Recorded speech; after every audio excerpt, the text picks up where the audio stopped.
Hello SuperCoaches, the teams are in for round 20. We've just been chatting before and we agree it is the biggest teams day of the year. Heaps of shocks in there, including no Nathan Cleatry this week.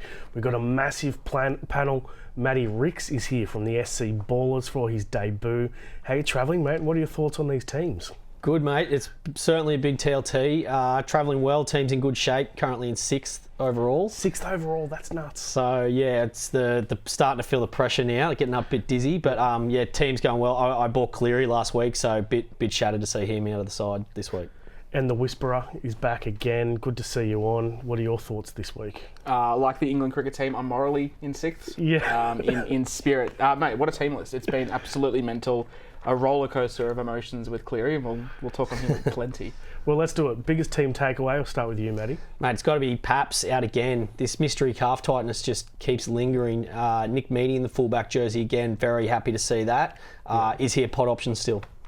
Yeah, I think he probably is. What's your big takeaway?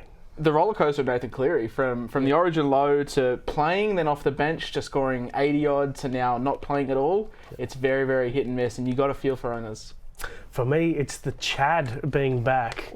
Chad Townsend, I know it's not particularly SuperCoach relevant, Chad Townsend himself, but it means that Sandon Smith misses the 17 altogether, which I think was a bit of a strange move. Hugo Saval's not in the team, of course, but a big play there from coach Trent Robinson, for sure. On to first game. So Dolphins v the Cowboys. Not a great deal doing at the Dolphins that's new, to be honest. The Hammer's back into the team. Herbie Farnworth still killing it, so do you chuck the VC on him? Yeah, 34% captained, vice-captained rather, in the top 10%, so I think he's the number one VC option currently. He's coming off 5 tackle breaks, 5 offloads and a ton last week in a better matchup, and that Cow's right edge has been very, very leaky, so you can see why the masses are flocking. I was saying to some of my friends, I think it's the highest price I've ever seen a pure centre. Obviously, we've seen some centre wings float there, and maybe Joey Manu, but it was diluted with him playing at fullback. Herbie's pure centre, unreal form. Yeah, it's nuts. He just busts the first tackle every single time.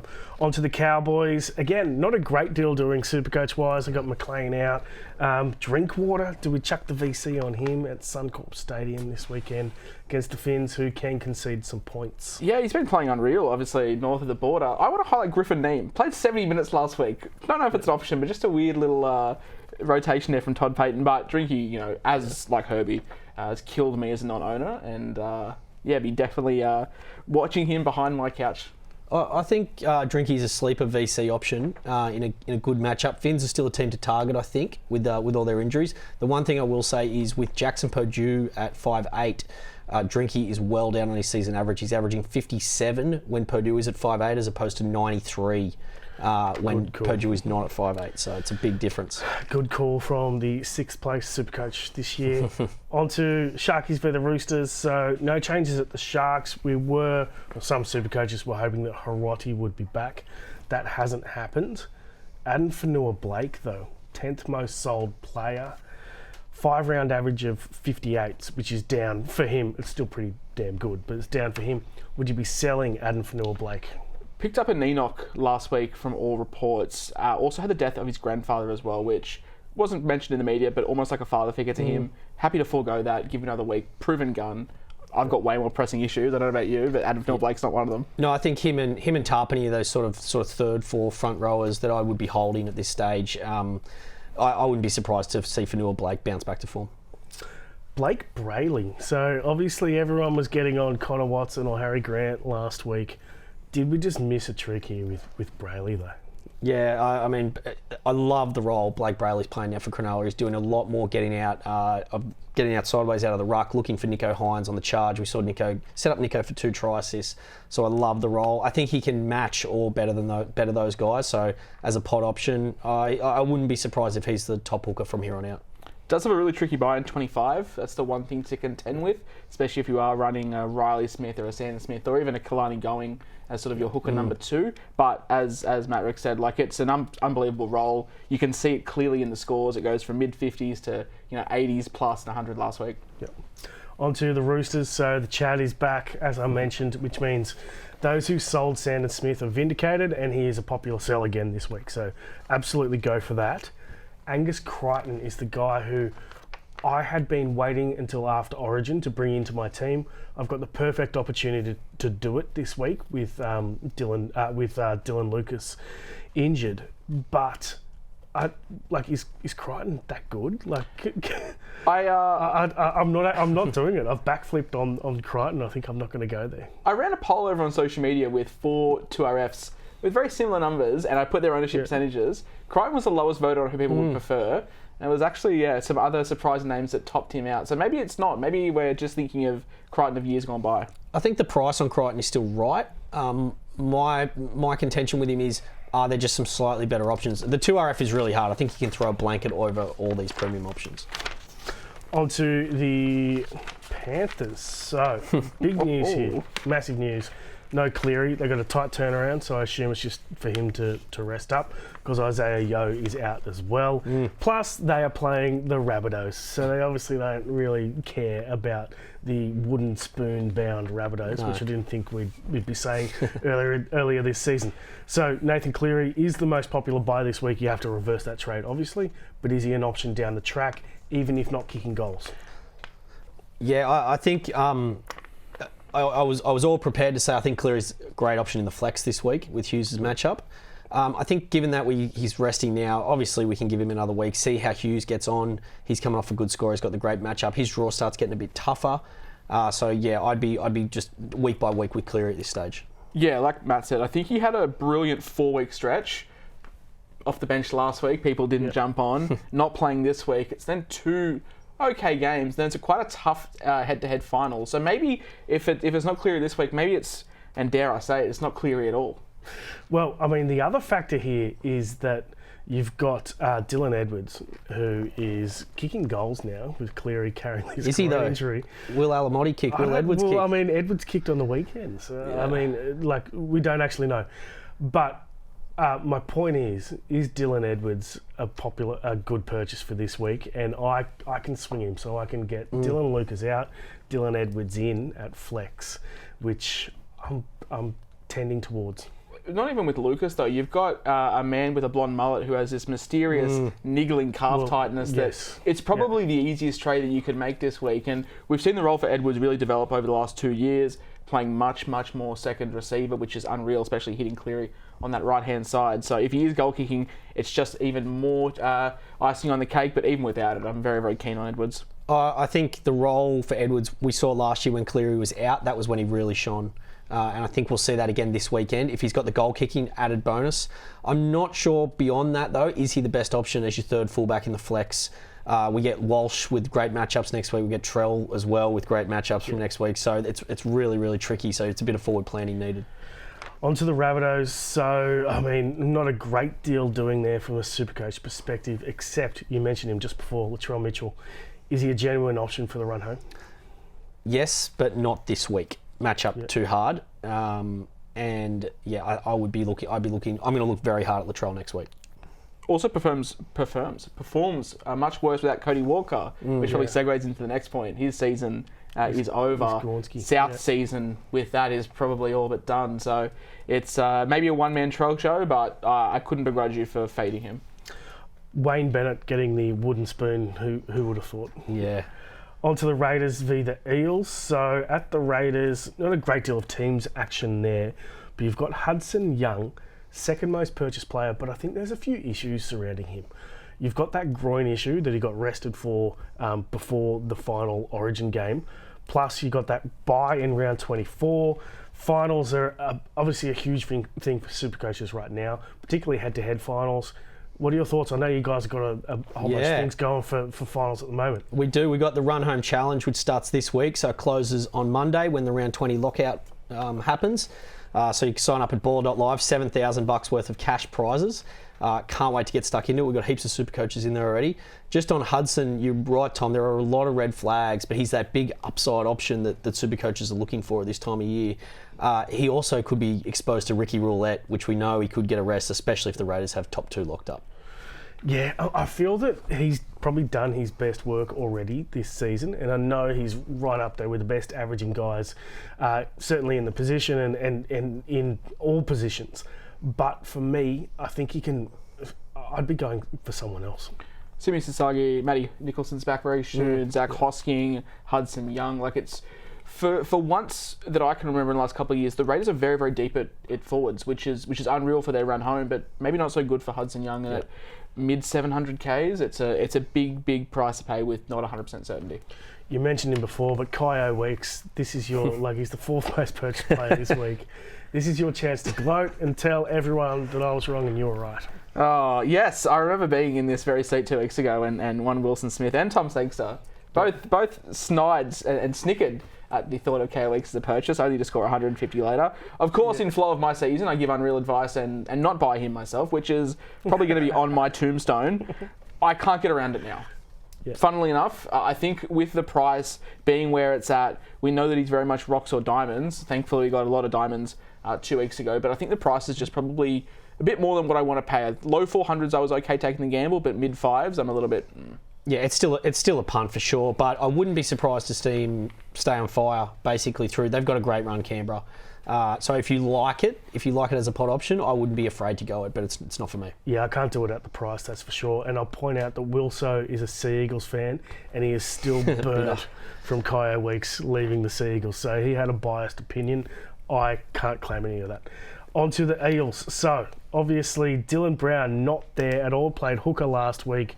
Barely played any minutes. The good news is that Riley Smith, who I still own, is starting at hooker, which is obviously great news, even though he's not going to be in my 17. But you've got Joash Papali'i, who could be a cheapie. What are your thoughts here at the Eels? Riley Smith, good news for owners. Talon Silver lurking on the bench, though, so I wouldn't be ever comfortable playing Riley. No. Dylan Brown is a sell now, with this obviously out of the team. The question is who to. Do you want to go down to a Tanner Boyd or a Latu Fanu or a Lockie Galvin even, which we'll get to in a minute as well. Yeah. Tough one. Or up to Munster. Yeah, 5'8's really... I was gonna chuck Mam in the elite category, but obviously, we saw last week with the 38, maybe not in that elite category. Jaden Campbell saved with some attacks, so maybe it is just Munster. It's very, very, very vanilla, but Munster might be the man. At the Eels, we've got Zach Lomax, 3rd most purchased player. He had an absolute shocker on the weekend, like basically conceded 2 tries, 3 missed tackles, which he also did in Origin as well. But even when he has a shocker, he still goes out and produces huge SuperCoach scores, kicks goals, busts tackles, does absolutely everything. So if you're looking to sell Dylan Lucas this week, Lomax has to be pretty high on your list. Thing with Lomax as well, if I'm not mistaken, last week was his first try this season without Mitchell Moses in the side. We know that Moses is back very, very soon, but the floor on a goal-kicking winger who's running for 25 runs a game, it's always going to be pretty nice to have. So, draw permitted, Lomax is still the guy. Moses coming back is just going to be an absolute boost for him. Completely agree. Fixtures, not a worry at all. I think we can expect to see him battle out with Herbie for top run-home centre wing. On to the Doggies for the Dragons. So... Galvin's the guy we probably need to talk about. At 430 odd off the top of my head. Now starting, so he's dropped a lot in price after playing a lot off the bench. Does he now become an option? Instead of Tanner Boyd, do you go for Lockie Galvin? Yeah, I don't like either of them. I prefer Galvin, personally. But it's a really needs must if you've got the trades and you want to make a pod play. I wouldn't be surprised if we can see Galvin average 60 plus now that he's won the spot. But it's if you're low on trades, I think that's luxury. The question always with Galvin was will he, won't he? And Serraldo's finally put his sword in the ground and given him the role, which is great. Yeah, averaged 64 last year at the Tigers when he was the focal point. The question then becomes what happens when he's playing most likely second fiddle to Matt Burton. And the fixtures do take a little bit of a turn for the worse for the run home as well. So not for me. Yeah, I mean, like a 64 average, which is probably best case scenario, is that even good enough to get into most 17s, given how good everyone's teams are this year? Probably not, but still at 430. Maybe mine, it's not Maddie's. Yeah, not for sixth place, that's for sure. A guy I want to point out is Rinakama as well, who's retained his spot with Montoya out, so he could be a cheapie down the track, but we'll wait and watch this week.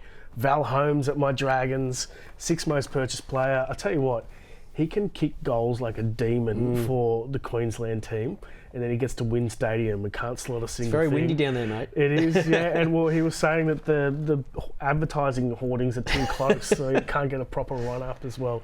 Either way, he is still a really good Supercoach purchase this week, don't you reckon? Yeah, I'm probably a little cooler on Val, just because, no offence, Tom, I do expect the Dragons to still struggle a little on the run home. Yes. He needs attack, basically. His base power stats are just a little below the elite level, but we know he can get it. They love going to him. They love going to that left edge. So I couldn't put anyone off buying him. I think, though, as a premium pick versus the likes of Lomax and Herbie and these types, he's just a rung below. Yeah, I'd probably agree. I was probably more in the Val camp last week, but just seeing how poor Lomax played and to still walk away with a score that started with an 8 was it just what happens when he plays unreal, and when Moses is back is probably the big ticker. Also, there you've got King Tongia, fourth most sold player. I think it makes sense. His run has come to an end.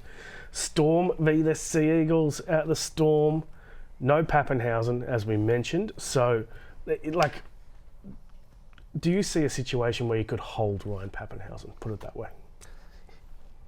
Not for me. I mean, I am unfortunate enough to have Reece Walsh, who's on a bye this week, so that means I'm running a man short. This is the greatest calf tightness I think I've ever heard.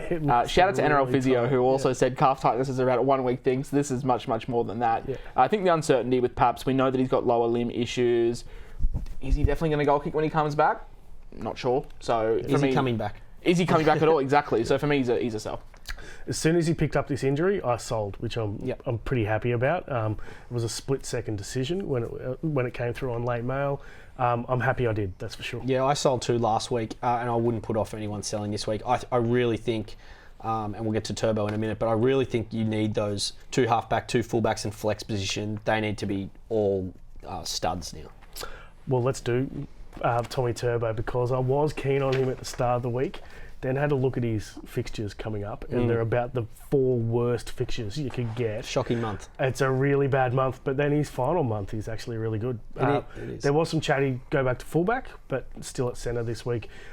He still almost plays like a fullback at centre. He's always roaming around. Tom can score well. I just think the Cleary news is a little bit rattled me, but if Cleary had been out there, I would have considered Tom a sell for owners, just because of that point that you really need.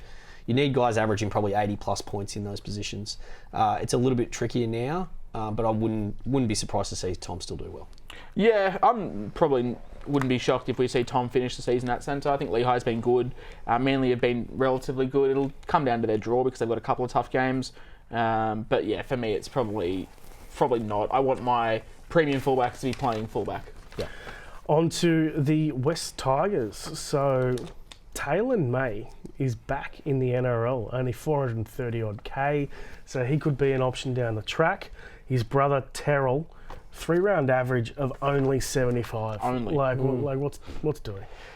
I think as a Tigers fan, it's very, very tough to ask these middle forwards to put up 80 minutes every week. I think we're seeing the toll of what it does take on Terrell's body. We'll probably see it with Haas. I've got concerns over Keelan Colomatungi as well for that same sort of impact.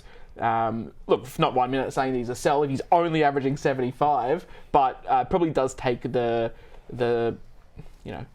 bright lights off the captaincy choice for him. Yes, yeah. Captaincy is really tough this round with a lot of good options early in the round. The masses, I think, will jump off, so I don't think it's too bad to go on with that matchup. It's a very good fixture. He could, as long as his minutes stay sort of in that 65 to 70 range, it's got such a good floor that I think if you're in trouble, it's still an okay option. That's the big. That's the minutes of the thing, because we see Adam Dewey shift to 13, which as a Tigers fan, been crying out for, which would see Fanua Bole shift to the bench. Alex Seyfarth comes in, so we're running a very, very big bench for the first time in God knows how long, which does put some worry over Terrell May's minutes. But like you said, captaincy this week, all your guns are front loaded, so it's a tough week. How about the clash at lock between Adam Dewey and Tino for Asmawali? You couldn't get 2 more contrasting locks playing each other. On Tino, though, so he's dipped to 550k. Did you sell him about a month ago, or when the perfect time was? When the news of that sternum issue came out, just saw the sort of writing on the wall, sold him for about 730. Yeah. I've flipped now. I was so happy to see the production come back. Even like 2 weeks before, the week before Origin 3, he played 70 minutes and only scored about 45 points. But for me, standing up against that big Broncos pack, played 49 minutes, scored 70 points, all in BP. I think it's not the sexiest of picks, but 75 points, I'll take that every single week. I love the role. He's doing distribution as well as getting through his work now. I held, so it's been a rough few weeks, but it was good to get paid back on the weekend with a 70. Yeah, I held as well, and when he got benched, I wasn't too excited about it, but he ended up with a decent score. Looks like that sternum injury is a thing of the past. What's with you and having premium Titans assets off the bench this year? I think you had Fafita at the start of the season, didn't you? Yeah, well, that was a disaster, wasn't it? Let's not talk about that. He'll be very cheap for next year, though. I'll point out. We'll see where he's at. Yeah, we'll see. Yeah, we'll see. Exactly. All right, Knights v the Warriors. Dylan Lucas out for the season. Who is the best replacement? It's Eli Katoa. If you somehow have gotten to this far without Eli Katoa, it's Herbie Farnworth. If you've somehow gotten to this far without Herbie Farnworth, but outside of that, I think we've touched on Lomax, Val. We didn't really touch on Karaz. His numbers were down for his standard, but still pumped out mid-50s. And then at the 2RF, like Hudson, if you can look past that osteopubis, but Tino, like it's a chance to take a swing. Britton Nicker has been putting up really good numbers recently. Sharks have a great run home if you can cover that awkward buy in 25. I think he's probably my pick of the bunch. Yeah, I don't mind Nicker either. I'd probably still lean with Gus. Like, he's just had no attack. We know he's locked into that 80-minute role. So at 2RF, I'd probably still stick up for Gus. And with Yo out this week, I also like Yo. No buys for the Roosters coming home as well, which is probably a big tick for Gus. I've got the DPP move, so I'm going with Dylan Edwards for now. I'm going Dylan to Dylan. We'll see what happens. On to the Warriors. So Tanner Boyd, our thoughts on him. So I guess borderline cheapie. You can't really call him a cheapie. It's around 330-odd K. Kicking goals. Playing halfback for a good attacking team. What are your thoughts on him? I've brought some numbers here, Tommy. Yeah. So I think he's a trap, even at the price, even if you're downgrading. So I think his output will be fine, but you'll never ever want to play him in your top 18. Last year, in 8 80-minute games, he had 5 scores of 31 or under. Right. So that's problematic, and he was kicking goals at the time too. And it's just I'm never ever going to want to run him out. So if you are freeing up, if you're doing it to free up cash, you want that cash to be working overtime. It's a really awkward price. I think it's $379 off the top of my head without looking too hard. Is it $379? Still $330. 100K more than what I want to spend. Like Matt said, I'm not sitting there on a Monday morning being like, I cannot wait to put Tanner Boyd into my 18. Yeah. Then that begs the case, do you just go to a 190K option who is not playing to free up the funds if you've got a Munster, if you've got a Campbell, if you've got those sort of top-end guys. So it's just you'd rather pay the extra 115K or 120K for Galvin, where the upside's probably there. I tend to agree. I think Galvin is a better option, or you just go for a genuine enough, like his teammate Kalani Going, who is very popular this week. Excellent segue. Particularly in the top 10% of Supercoaches. So I think it is enough season. You got guys like Kalani Going, Ethan Roberts, a whole bunch of them. Kane Bradley, who's basically enough these days as well. Starting again, he's hanging around. I can't get rid of him. What do you mean? He performed for me last week. He was a guy. I needed him. He got 70 last week. But yeah, Ethan Roberts, Miles Martin, Kalani Going, Tukey. I think Jake Elliott picked up a 6 or 7 week injury for the Roosters in Cup, so you know that he's not going to be featured. So yeah, I'd rather go that route. Going is enough a choice, especially for Watson owners. Yep, definitely. On to the team that is on the bye, the Broncos. So Karapani, he's made basically 200K. He's done really well for us. Do we sell this week? It's probably a luxury trade. But look, he's peaked. I can see it, but also that left-hand side of the Broncos is pretty red hot too. I cannot understand this sell. When you bought him 3 weeks ago, I don't think you should have been buying him as a cash cow. You probably buy him as a high upside centre wing that you play on matchups. And the Broncos have one of the best matchups running home. They play Melbourne twice, but that's it. And you can sit him in both those games. But like you said, that left for the Broncos. Think back to Jesse Arthurs. Averaged, 70 points for the first 5 weeks of the season. I'm very happy to hold Karapani and just play him on those really good matchups. I don't own, but I'm terrified of him. They're running into the Rabbitohs and Eels, I believe, in their next 2, both at Suncorp. I think he's an amazing hold. Perfect 6th centre wing for the run home. Huge. Well, that is it for our teams podcast. As we said, biggest teams day of the year. Big thanks to Matty Ricks from the SC Ballrs. Big thanks to the SC Whisperer. We'll catch you for the preview podcast on Thursday. See you then.